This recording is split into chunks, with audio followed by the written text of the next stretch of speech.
Well, good morning and hello, YouTube. This is Lady Bobaden coming to you from my car in the great state of Texas. Thank you for joining me today. My part of Texas happens to be under a heat wave. It's supposed to feel anywhere from the low 100s to about 110 up through 7 p.m. That's right before the sun starts to set and things get a little cooler. By cooler, I mean like 80 degrees. So, yeah, it's pretty hot. But I'm feeling good. I'm feeling good. It's been a good week. I managed to, or I said not managed to, because that's the wrong mindset. I successfully completed an article and submitted it for the person that I'm writing for now. So I'm very proud of myself. Oh man, it took a lot, but I did it, and I have a plan to write more. So I'm getting back into the swing of things. I'm taking back my power and investing it into myself and using the talents that I do have. So yes, I want to start things off on a positive note. I know I do a lot of complaining about the ex-husband and his current supply, but you know, I do want to encourage you guys to look into what you like. Invest in your talents that the universe has invoked in you, you know.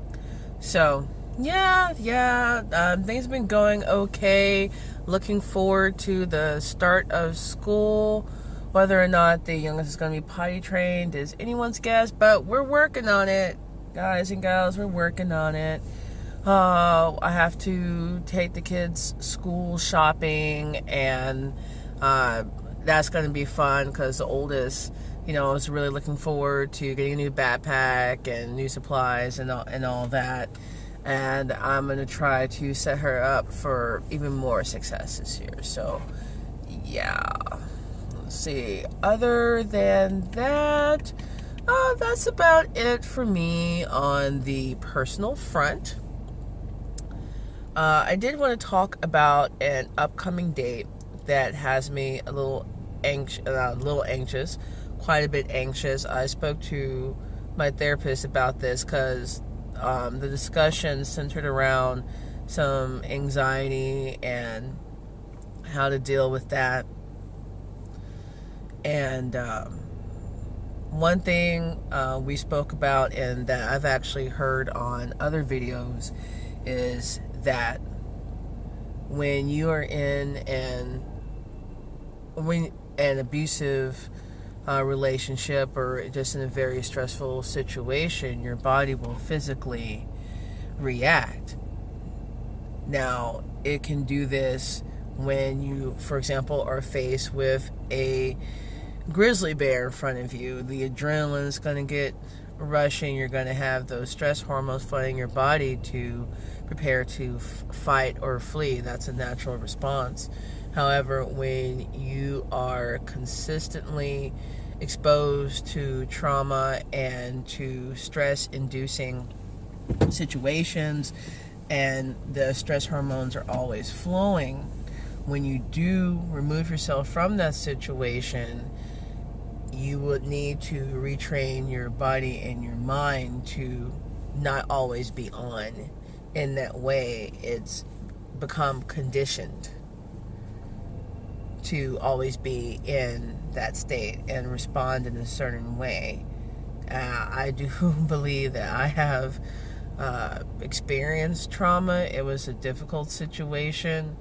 I find myself getting stuck in certain moments, thinking about certain moments, replaying things in my head. And what I've tried to do is say, hey, this happened, it's over.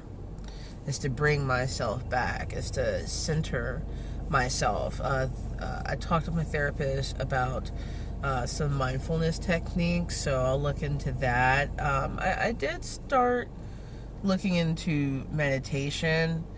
I gotta work with that. It's I've done some breathing exercises. I do find that those help, because I'll often catch myself, not breathing deeply, from down here. It's more up here, or I'm not breathing at all. So yeah. Anxiety is it's definitely something I suspect that I'm dealing with here. There's certain visual triggers that'll start getting me a little tense. A red truck, alcohol bottles. Okay. It wouldn't necessarily be just like an alcohol bottle by itself, but maybe the boyfriend has a bottle of alcohol or something, or his friends come over and I see him, drink socially. It makes me nervous, because I remember the ex-husband starting out drinking socially and then things turning really ugly really fast. Now, the boyfriend doesn't do that. He doesn't go around acting like a monster.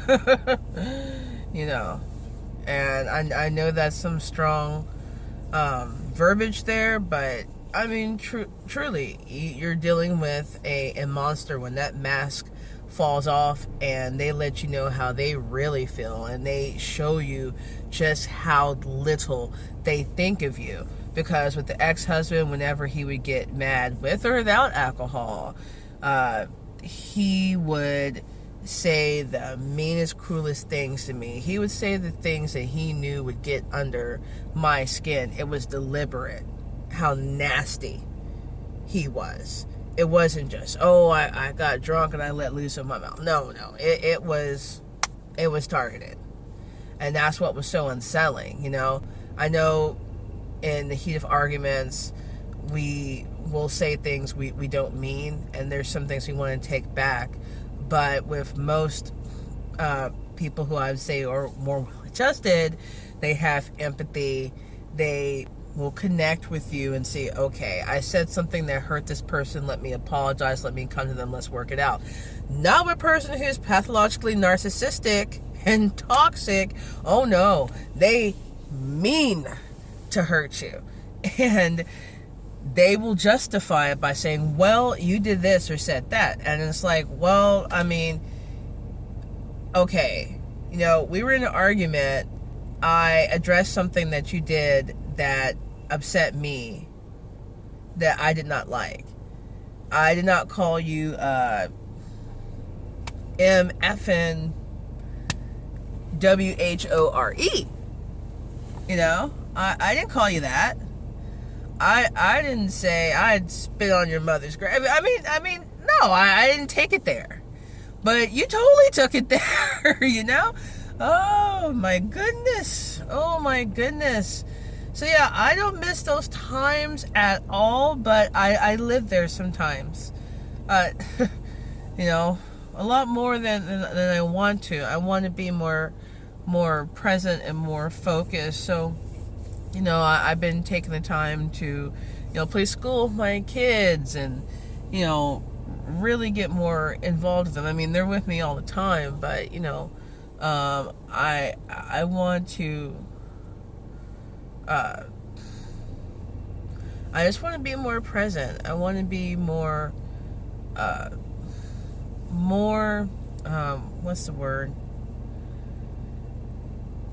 More available emotionally, because I feel, sometimes like I'm just dealing with my own stuff so much, and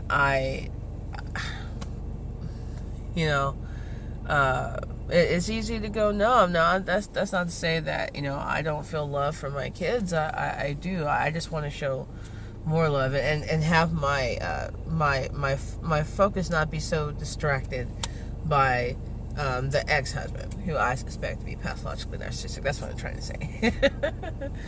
I want to live my life, and I want to live my life with my kids and not be captive to that pathologically narcissistic person, to victim from my mind and get them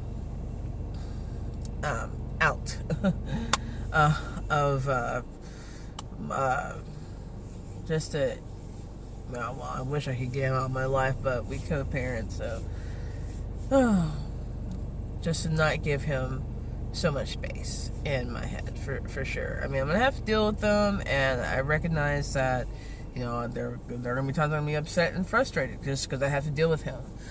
But, you know, hopefully as the kids get older, you know, I can keep even more physical distance from him and not have to communicate with him, because the kids can decide to do that on their own. Anyway, I know this video is like a mixed bag here, but again, I just want to start off with a positive and also end with the positive. Oh boy. Well, I don't know if this is a positive or a negative, really. That's just going into a year from the separation, or the, you know, final separation, legally speaking. You know, it's a couple months away. I feel like I should be celebrating it like it's my birthday, because honestly, you know, it's like being renewed, getting a second chance, you know. So yeah, guys, if you like this video, hit the like button, subscribe to keep up with me, and hit the bell to be notified of new videos. Have a good one. I'll see you soon.